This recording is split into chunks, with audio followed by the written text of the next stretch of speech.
Garis akhir jam 3.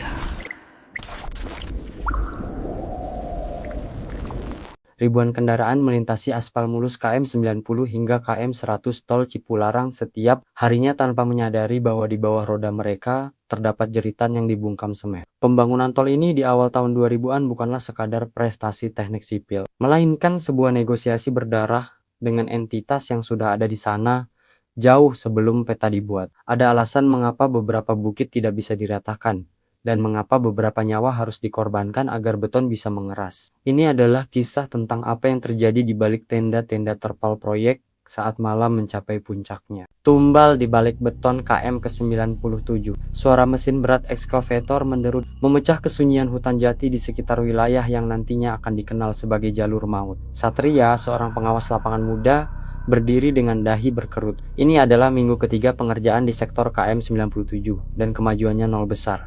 Kenapa berhenti lagi? Teriak Satria pada operator mesin. Agus, operator yang sudah berpengalaman belasan tahun, melompat turun dari kabin dengan wajah pucat pasi. Tangannya gemetar saat menyulut sebatang rokok. Mas Satria, lihat sendiri sana. Giginya patah lagi. Padahal itu baja murni, Mas. Tanah di bukit itu seperti menolak dikeruk. Bisik Agus. Suaranya nyaris tenggelam oleh suara angin yang entah mengapa terasa lebih dingin dari biasanya. Satria mendekat ke arah lereng bukit yang sedang mereka pangkas. Benar saja, mata pengeruk baja itu rompal seolah baru saja menghantam berlian. Padahal yang dihadapi hanyalah tanah merah dan akar pepohonan. Namun, saat Satria mengamati lebih dekat, ia melihat sesuatu yang membuatnya mual. Di sela-sela tanah yang baru dikeruk, menyembul helai-helai rambut hitam panjang yang sangat banyak terjalin di antara akar pohon. Singkirkan itu, perintah Satria tegas, meski hatinya mencelos. Mungkin itu bekas kuburan tua, kita harus tetap jalan. Deadline dari pusat tidak mau tahu soal Mito. Pertemuan di tengah malam itu hujan turun sangat deras. Satria tidak bisa tidur di mes proyek. Pikirannya terganggu oleh laporan kecelakaan kerja yang terus meningkat. Buruh yang jatuh ke dalam lubang paku bumi, hingga mesin yang tiba-tiba menyala sendiri tanpa operator. Ia memutuskan untuk keluar sebentar menuju kantor direksi, namun langkahnya terhenti saat melihat cahaya obor di area KM 97 yang seharusnya kosong. Penasaran, ia merayap di balik tumpukan material. Di sana, di bawah bayang-bayang bukit yang belum runtuh, ia melihat Pak Darman mandor kepala yang paling dihormati sedang bersimpuh. Namun, ia tidak sendiri. Di depannya berdiri seorang pria tua berpakaian hitam legam dengan ikat kepala kain yang kumal. Di tengah-tengah mereka, ada seekor kambing hitam yang terikat, namun yang mengerikan adalah apa yang mengelilingi mereka. Satria mengucek matanya. Ia melihat puluhan sosok transparan, pucat dan tinggi besar berdiri mengelilingi area ritual itu. Mereka tidak menapak tanah. Ampun Gusti, berikan izin untuk aspal ini lewat, ucap Pak Darman dengan suara parau yang bergetar hebat. Si pria tua berbaju hitam itu menggeleng. Tanah ini tidak minta kambing, Darman. Tanah ini minta tiang yang bernapas. Satu lubang, satu nyawa. Kalau tidak, bukit ini akan menelan semua yang kalian bangun, Satria. Tanpa sengaja menginjak kaleng bekas. Suara itu seperti ledakan di tengah keheningan. Pria tua itu menoleh ke arah persembunyian Satria dengan gerakan leher yang tidak manusiawi berputar 180 derajat. Matanya hanya berwarna putih tanpa pupil. Ada mata yang mengintip. Darman, biarkan dia jadi yang pertama, desis pria tua itu. Teror yang dimulai, Satria berlari sekuat tenaga. Ia tidak peduli pada lumpur yang mengotori sepatunya atau dahan pohon yang mencambuk wajahnya. Ia sampai di mes dengan napas tersengal, segera mengunci pintu rapat-rapat. Namun, ketenangan itu hanya bertahan sedetik. Dari bawah kolong tempat tidurnya, terdengar suara garukan kuku di lantai beton. Lalu, sebuah suara yang sangat ia kenal, suara ibunya yang seharusnya berada di kampung, berbisik tepat di telinganya. Satria, kenapa kamu bangun jalan di atas kepalaku? Satria memutar tubuhnya, namun tidak ada siapa-siapa. Hanya ada jejak lumpur basah yang membentuk pola tangan kecil-kecil di dinding kamarnya. Pagi harinya, ia mendapat kabar bahwa Agus, operator eskavator kemarin, ditemukan tewas di dalam kabin mesinnya sendiri. Tubuhnya terjepit di antara tuas-tuas mesin, seolah-olah mesin itu hidup dan meremasnya hingga tulang-tulangnya remuk. Anehnya, tidak ada darah. Tubuh Agus kering kerontang, seolah seluruh cairannya telah diisap oleh sesuatu. Satria menyadari satu hal, ritual itu sudah dimulai, dan dia kini masuk dalam daftar tunggu. perjanjian Gunung Hejo dan darah yang mengering. Kematian Agus yang mengerikan hanya dianggap sebagai kecelakaan kerja oleh pihak kantor pusat. Mereka mengirimkan peti mati, santunan yang tak seberapa, dan pengganti operator dalam waktu kurang dari 24 jam. Bagi para petinggi di Jakarta, aspal harus terus membentang, tak peduli berapa banyak nyawa yang tergilas di bawahnya. Namun bagi Satria,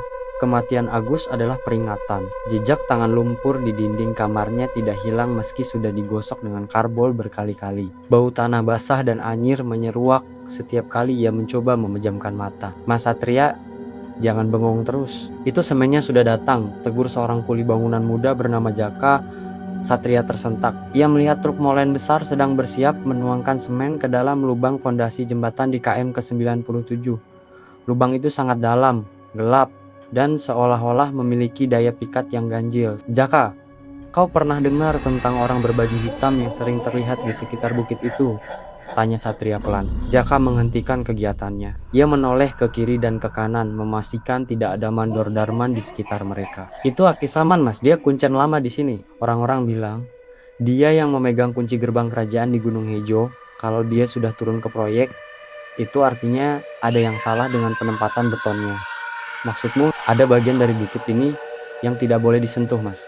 Tapi para insinyur itu, mereka tetap memapasnya. Sekarang, Aki Saman sedang menagih sewa tanah. Bisik Jaka dengan suara bergetar. Ritual yang gagal. Malam itu, Satria tidak tahan lagi. Ia harus mencari tahu apa yang sebenarnya terjadi. Ia kembali ke area KM 97. Namun kali ini ia membawa senter yang sengaja ia tutupi kain merah agar cahayanya tidak mencolok. Sesampainya di sana, ia melihat sesuatu yang lebih mengerikan dari malam sebelumnya. Mandor Darman sedang menyeret sebuah karung goni besar yang tampak berat. Karung itu bergerak-gerak. Suara rintihan teredam keluar dari dalamnya. Maafkan saya, Nak, tapi proyek ini harus selesai tepat waktu. Keluarga saya butuh makan, dan tuan tanah ini butuh darah, gumam Darman sambil menangis sesenggukan. Satria membelalak. Darman hendak melemparkan karung itu ke dalam lubang fondasi yang baru saja digali, yang rencananya akan dicor semen pada subuh nanti. Tanpa pikir panjang, Satria berlari keluar dari persembunyiannya. Pak Darman, hentikan! Teriak Satria. Mandor Darman menoleh dengan wajah yang hancur oleh rasa bersalah. Namun matanya kosong, seperti dikendalikan oleh sesuatu yang lain. Di belakang Darman, Aki Saman muncul dari balik kabut. Pria tua itu tertawa. Suara tawa yang lebih mirip suara gesekan batu nisan. Sudah terlambat, anak muda. Tanah ini sudah mencicipi rasa takutmu. Dia menginginkan yang lebih segar daripada kambing, ujar Aki Saman sambil menunjuk ke arah lubang. Tiba-tiba, tanah di bawah kaki Satria bergetar hebat. Bukan gempa bumi biasa, melainkan getaran yang seolah berasal dari sesuatu yang sangat besar yang sedang menggeliat di bawah sana. Dari dalam lubang pondasi, muncul ratusan tangan pucat yang berusaha menggapai ke atas.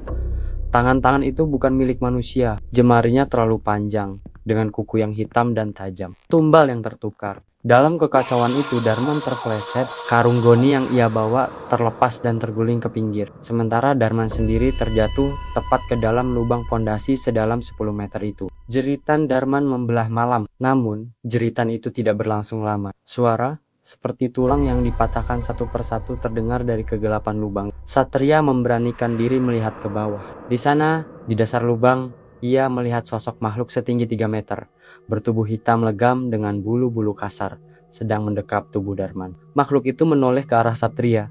Matanya merah menyala seperti bara api yang ditiup angin. Satu tiang, satu nyawa, bisik suara gaib yang bergema di kepala Satria. Aki Saman mendekati Satria yang mematung. Kau lihat itu adalah penguasa KM 97. Darman sudah memberikan dirinya, tapi itu belum cukup. Jalan ini panjang, Satria. Masih ada puluhan kilometer lagi yang harus ditutup aspal. Siapa lagi yang akan kau korbankan agar jalan ini tidak ambles? Satria mundur perlahan. Namun ia menabrak sesuatu yang dingin dan keras. Saat ia menoleh, ia melihat Jaka, kuli muda tadi, berdiri di belakangnya. Tapi Jaka tidak lagi bernapas. Matanya sudah hilang, hanya menyisakan lubang hitam yang mengalirkan lumpur. Mas Satria, tolong, saya dingin, rintih Jaka. Meski mulutnya tidak bergerak, Satria menyadari bahwa karung goni yang dibawa Darman tadi ternyata berisi Jaka.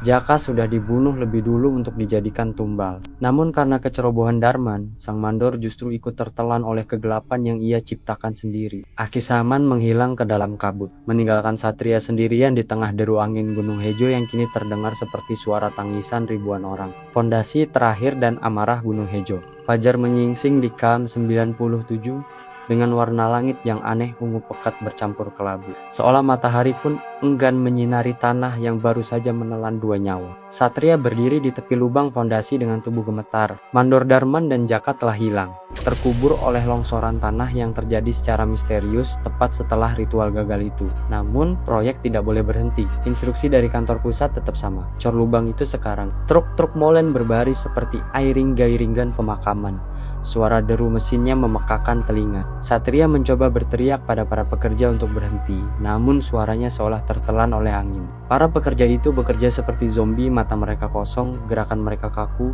seolah-olah ada benang gaib yang menggerakkan tubuh mereka. "Jangan! Ada orang di bawah sana!" teriak Satria sambil menghadang truk pertama. Sopir truk itu tidak menoleh, ia terus memutar tuas. Dan semen cair yang dingin mulai mengalir deras ke dalam lubang. Satria melihat ke bawah dan jantungnya hampir copot. Di sela-sela adukan semen yang mulai memenuhi lubang, ia melihat tangan mandor Darman menggapai-gapai, diikuti oleh wajah Jaka yang muncul ke permukaan hanya untuk tenggelam lagi oleh material beton. Mereka belum mati sepenuhnya. Mereka dijadikan bagian dari struktur jalan itu sendiri. Sang penunggu muncul. Tiba-tiba, suasana menjadi sunyi senyap. Suara mesin truk hilang. Angin berhenti bertiup. Satria menoleh dan melihat Akisaman berdiri di atas gundukan tanah tertinggi. Pria tua itu kini memegang sebuah keris kecil yang berkarat, namun memancarkan aura kegelapan yang pekat. "Kau ingin menghentikan ini, anak muda?" tanya Akisaman dengan suara yang menggema dari segala arah. "Jalan ini adalah lidah raksasa. Ia harus menjilat darah agar tetap lurus. Jika kau hentikan sekarang, Gunung Hejo akan bangun dan menelan seluruh kota di bawahnya. Ini bukan pembangunan. Ini pembantaian," balas Satria. Amarahnya mulai mengalahkan rasa takutnya. Akisaman terkekeh. "Setiap kemajuan butuh tumbal. Kau pikir jembatan-jembatan besar di dunia ini berdiri hanya dengan besi? Ada jiwa yang dipaku di sana agar betonnya tidak retak. Dan hari ini, kau adalah penguncinya." Akisaman mengangkat kerisnya. Seketika, tanah di bawah Satria amblas. Satria terperosok ke arah lubang yang sedang dicor. Setengah tubuhnya terendam semen cair yang mulai mengeras dengan cepat. Rasa dingin yang menusuk tulang berubah menjadi panas yang membakar kulitnya. Di dalam semen itu, Satria merasakan tangan-tangan menarik kakinya. Itu adalah tangan Agus, Jaka, dan Darman. Mereka tidak ingin menyelamatkannya. Mereka ingin Satria bergabung dengan mereka agar penderitaan mereka terbagi. Keputusan terakhir dalam keputusasaan. Satria teringat ucapan kakeknya dulu tentang tanah Pasundan. "Jika kau tidak bisa melawan alam, bersujudlah padanya." Satria berhenti meronta. Ia memejamkan mata dan merapalkan doa kuno yang pernah ia dengar dari ibunya. Sebuah penghormatan bagi leluhur tanah tersebut, bukan bagi iblis yang meminta darah. Ia membayangkan dirinya bukan sebagai korban, melainkan sebagai penjaga. "Jika aku harus di sini, maka aku akan menjadi mata bagi jalan ini. Tidak akan ada lagi darah yang tumpah selama aku berjaga," batin Satria berteriak. Cahaya putih terang tiba-tiba memancar dari dada Satria, menghantam sosok hitam besar yang tadi mendekap Darman. Makhluk itu melolong kesakitan. Akisaman terlempar ke belakang. Tubuhnya hangus seolah tersambar petir dalam sekejap. Semen itu berhenti mengalir. Para pekerja tersadar dari trans mereka dan segera menarik Satria keluar tepat sebelum beton itu mengeras sepenuhnya. Namun, kaki kiri Satria sudah tak bisa diselamatkan. Ia terjepit permanen dan harus merelakan sebagian dirinya tertanam di KM ke-97. Penutup warisan yang tertanam. Beberapa bulan kemudian, tol Cipularang resmi dibuka. Jalanan itu tampak indah, membelah perbukitan hijau yang asri. Namun, bagi mereka yang memiliki penglihatan, ada sesuatu yang berbeda di KM ke-97. Satria kini tidak lagi bekerja di proyek. Ia sering terlihat duduk di pinggir jalan tol pada malam-malam tertentu, menatap ke arah KM 97 dengan kaki kayunya. Orang-orang menganggapnya gila.